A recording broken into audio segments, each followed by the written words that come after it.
ওয়াতনি বিসিঙ্গ Fanon ওয়াতই কতর বানকুন্দিরি rock ফাইयै মানো হনে হজাগ রজাগै টংফানো BC বুরুমনি high তাকলাইব হাইন Udaipur Matarbari আমার ত্রিপুরেশ্বরী মন্দির হাসতে বেরেমনি কতরকুক দেওয়ালি মেলা সংসা জাখা মেলানো জাতি गोथार मोनसोंगै जेंसावै रोखा हास्तेनि मन्त्रि अक्रा बरम गोनां डक्टर मानिक साहा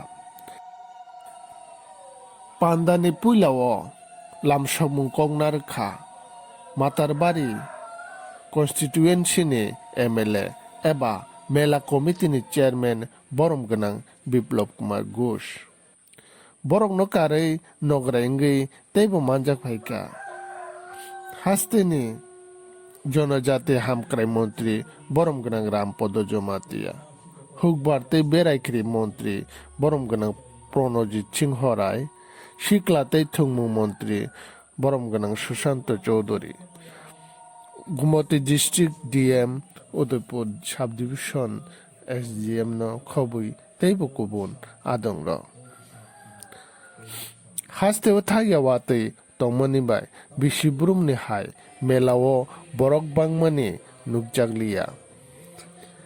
आबनि बागै मेलानो 23 साल फलंनानि एबा सालनि सालथाम नारक फिनानि साका हास्तेनि मन्त्रि अक्रा बरम गोनां डक्टर मानिक साहा আর 58 লাখ টাকা কেস ব্যাংক ব্যালেন্স আমাদের সরকার এই ট্রাস্টি বোর্ডের দায়িত্ব নেওয়ার পরে 5 কেজি গোল্ড আমরা মায়ের অ্যাকাউন্টে স্টেট ব্যাংকে জমা করেছি আর 3.5 কোটি টাকার মতো আমরা এই মায়ের তহবিলে আমরা জমা করেছি এই গত 16 মাসে এই মাতারবাড়ি তহবিল থেকে আমরা ডিভোটিদের দান করা 1 কেজি গোল্ড আমরা 5 কেজি রূপা এবং 5.58 লাখ 5.58 লাখ টাকা আমরা মায়ের তহবিলে আমরা স্টেট ব্যাংক অফ ইন্ডিয়াতে জমা করেছি গত 3-4 দিন আগে যেখানে প্রতিটি আমলাদেরকে রাজ্য প্রশাসনের চিফ সেক্রেটারি ডিজিপি থেকে শুরু করে প্রত্যেককে মন্ত্রীদেরকে বলা হয়েছে সবাই যেন অ্যালার্ট থাকেন এবং প্রতিটি ক্ষেত্রে মানুষের জন্য অসুবিধা না হয় যে কোনো মূল্যে যে কোনো পরিস্থিতির জন্য তৈরি থাকতে এখানে বৃষ্টি ঝড়ো আবহাওয়া হতে পারে মেলা যেন সুন্দরভাবে অতিবাহিত হয় আমি জেলা প্রশাসন পুলিশ প্রশাসনকে আহ্বান জানাবো এসডিআরএফ এর টিম রয়েছেন ডিজাস্টার ম্যানেজমেন্টের তারাও সজাগ রয়েছেন এনডিআরএফ এর টিম রয়েছেন তারাও সজাগ রয়েছেন এবং আমাদের মাননীয় মুখ্যমন্ত্রী থেকে শুরু করে আমাদের মন্ত্রী পরিষদের সদস্যরা আমাদের প্রতিটি জনপ্রতিনিধিরা সেখানে সজাগ রয়েছেন যাতে করে সারা রাজ্যে নির্বিঘ্নে এই দেওয়ালি মেলা উৎসবকে আমরা প্রতিপালিত করতে পারি আমি আর বক্তব্য দীর্ঘায়িত করছি না যেভাবে আপনারা ধৈর্যের পরিচয় দিয়ে এই গুরুযুগকে অপেক্ষা করে এখানে বসে রয়েছেন অপেক্ষা করছেন মাননীয় মুখ্যমন্ত্রীকে শোনার জন্য আমি ওনাকে অনুরোধ জানিয়ে আবারও আপনাদের প্রত্যেককে নমস্কার জানিয়ে মাতা ত্রিপুরা সুন্দরীর চরণে আমার প্রণাম নিবেদন বলা হয়েছে যে 521 বছর কমপ্লিট করে 522 বছরে পদার্পণ করল এই মন্দিরের বিষয়ে এখানে পূর্ববর্তী বক্তারা বলেছেন আমরাও খুব চিন্তিত ছিলাম এই মাতা ত্রিপুরা সুন্দরী যে পূজা সমস্ত ত্রিপুরা তো আছেই ইভেন বাংলাদেশ এবং অন্যান্য প্রদেশ থেকেও এখানে আসেন মাকে দর্শন করার জন্য তো সেই যখনই খবর পেলাম যে এখানে দুর্যোগপূর্ণ আবহাওয়া এখানে আসতে চলছে গতকালে আমরা মিটিং করি কিভাবে এটাকে আমরা প্রতিহত করি আমরা বিভিন্ন আধিকারিকদের সাথে কথা বলেছি সমস্ত ডিস্ট্রিক্ট ম্যাজিস্ট্রেটদের সাথে কথা বলেছি কারণ শুধু এটা এখানে উদয়পুরে এই মেলাকে কেন্দ্র করে নয় সমস্ত ত্রিপুরাতেই এই আবহাওয়ার যে দুর্যোগপূর্ণ যে আবহাওয়া তার বিষয়ে আমরা যখন অবগত হলাম শুনলাম যে প্রায় 50 থেকে 70 কিলোমিটার বেগে এখানে হাওয়া বইবে এবং 200-র উপরে প্রায় 205 বা 10 মিলিমিটার এখানে বৃষ্টিপাত হবে এখনো আমরা আশঙ্কা থেকে মুক্ত হইনি